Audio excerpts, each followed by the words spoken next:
ప్రతిభ పట్టుదల ఉంటే పేదరికం చదువుకు అడ్డు కాదని నిరూపించాడు ఆ యువకుడు.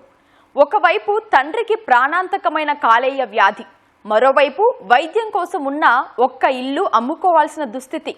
పుట్టెడు దుఃఖంలోనూ పంటి బిగువన కష్టాలు దిగమింగుకుని ఇంటర్ పరీక్షలు రాశాడు. తాజాగా విడుదలైన ఫలితాల్లో 1000కి 994 మార్కులు సాధించి స్టేట్ ఫస్ట్ ర్యాంకుతో శభాష్ అనిపించాడు.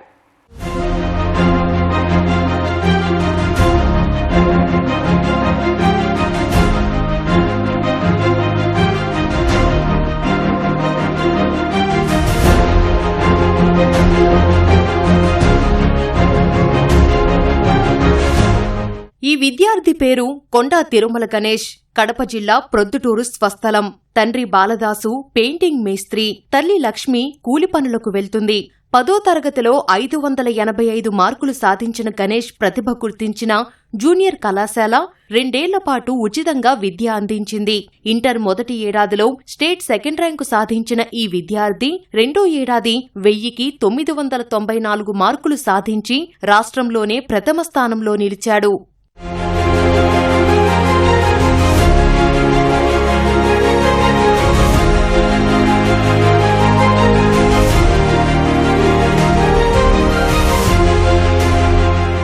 నాకు చిన్నప్పటి నుంచి అసలు మా నాన్న కష్టపడి నన్ను చదివించాడు.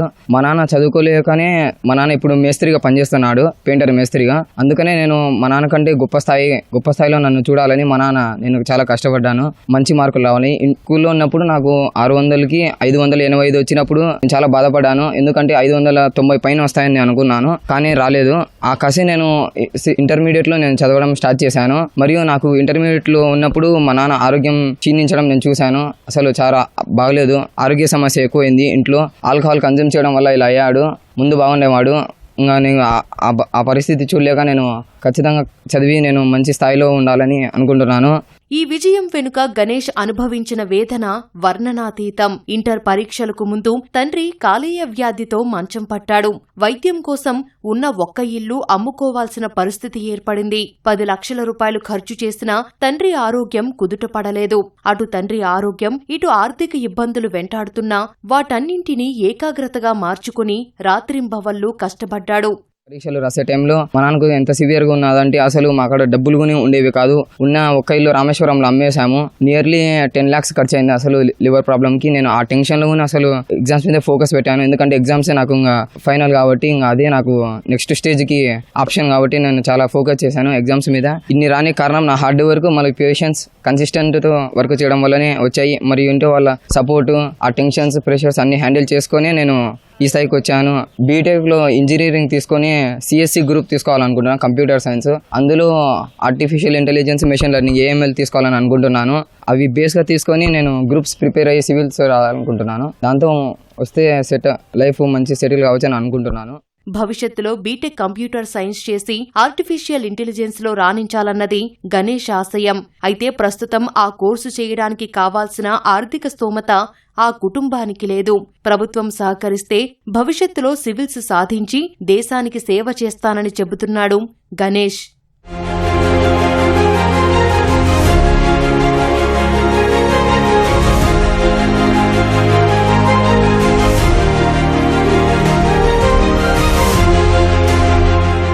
మార్కులు వచ్చిన ఆనందం ఉన్నా కానీ నెక్స్ట్ చదివేదానికి స్తోమత లేదని కొంచెం బాధపడుతున్నాము. మాకు కొంచెం సపోర్ట్ కావాలి. విద్యాశాఖ మంత్రి అయిన నారా లోకేష్ గారు మరియు డిప్యూటీ సీఎం పవన్ కళ్యాణ్ గారు నాకు ఆర్థికంగా నాకు సాయం చేస్తే నేను సివిల్స్ ప్రిపేర్ అయ్యి IAS అయ్యి మంచి ప్రతి ఒక్కరికి ఇన్స్పిరేషన్ అవ్వాలని అనుకుంటున్నాను. వాళ్ళు ఇచ్చే సపోర్ట్ వల్లనే నేను నెక్స్ట్ ఎడ్యుకేషన్ కంటిన్యూ చేయాలని అనుకుంటున్నాను. గవర్నమెంట్ తరఫున నాకు విద్య అందిస్తారని నేను భావిస్తున్నాను. కుమారుడి ప్రతిభ చూసి సంతోషపడుతున్నా పై చదువులకు డబ్బులు ఎలా వస్తాయని ఆందోళన వ్యక్తం చేస్తున్నారు తల్లిదండ్రులు. గణేష్ ను రాష్ట్ర ప్రభుత్వం, ముఖ్యంగా డిప్యూటీ సీఎం పవన్ కళ్యాణ్, విద్యాశాఖ మంత్రి నారా లోకేష్ స్పందించి ఆదుకోవాలని తోటి విద్యార్థులు, కళాశాల యాజమాన్యం కోరుతున్నారు. మా అబ్బాయి తిరుమల గణేష్ సెకండ్ ఇయర్ 994 మార్కులు సాధించినాడు. మాకు గర్వంగా ఉంది. వాళ్ళ సార్లు అదే సహాయం చేయడంతో మా ఇంట్లో మాకు ఎన్ని కష్టాలు ఉన్నాయో వాడు చదివి ఈ స్థాయికి వచ్చినాడు. మళ్ళా ఇంకో చదువుకు మాకు డబ్బులు లేవు, ఆర్థికంగా ఇబ్బందిగా ఉంది. మీరే సాయం చేయాలని, గవర్నమెంట్ తరఫున సాయం చేయాలని అనుకుంటున్నాను. ఈ అబ్బాయి మట్టిలో మాణిక్యం.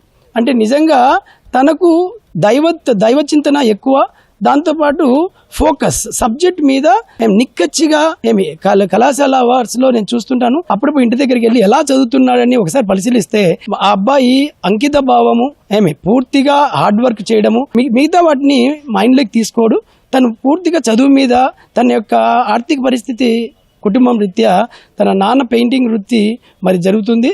దాంతో ఇంకా నేను ఈ కుటుంబానికి బాసటగా ఉండాలి, నేను ఉన్నత చదువులు చదివి సివిల్స్ వరకు తీసుకువెళ్ళి మరి కలెక్టర్ ఉద్యోగం చేసి మేము ఖచ్చితంగా ఇంటికి మేము చేయూతగా ఉండాలని అబ్బాయి ప్రతిసారి అనేవాడు. ఈ ఆర్థిక పరిస్థితిని చూసి చాలా బాధేసి ఈ 2 సంవత్సరాలు కూడా మేము ఆ అబ్బాయికి ఉచిత విద్యను ప్రొవైడ్ చేశాము. దాంతోపాటు ఆ మెటీరియల్ కూడా ప్రొవైడ్ చేశాము ఫ్రీ ఆఫ్ కాస్ట్ తో. సో ఎప్పటికప్పుడు తనను దగ్గర తీసుకుంటూ ఎప్పటికప్పుడు కాన్ఫిడెన్స్ బిల్డ్ చేస్తూ సో ప్రతి రోజు కూడా అతనికి గైడెన్స్ ఇప్పించాము. సో ఈ ఒక్క స్టూడెంటే కాదు, మా కాలేజ్ తరపున ప్రతి స్టూడెంట్ కూడా పర్సనల్ కేర్ తీసుకుంటాము.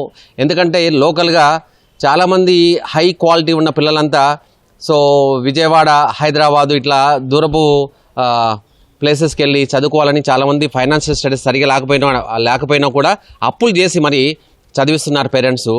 బట్ అలాంటి పేరెంట్స్కి ఈ అబ్బాయి ఒక నిదర్శనం. తను చాలా కష్టపడేటోడు, రాత్రి పగళ్ళు చాలా చదివేటోడు, ప్లస్ డిస్టర్బింగ్ ఉన్నా కానీ సరే చాలా నిశ్శబ్దంగా వెళ్ళి చదువుకునేటోడు. తనంత డెడికేషన్ నేను ఇప్పటివరకు ఎక్కడ చూడలేదు. చిన్నప్పటి నుంచి తను నాకు బాగా తెలుసు.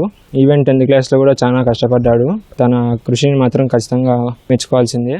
కష్టం మనిషిని కుంగదీయకూడదు, మరింత దృఢంగా మార్చాలని గణేష్ నిరూపించాడు. ప్రభుత్వం, దాతలు స్పందించి ఈ యువకుడికి ప్రోత్సాహం అందించాలని కోరుకుందాం.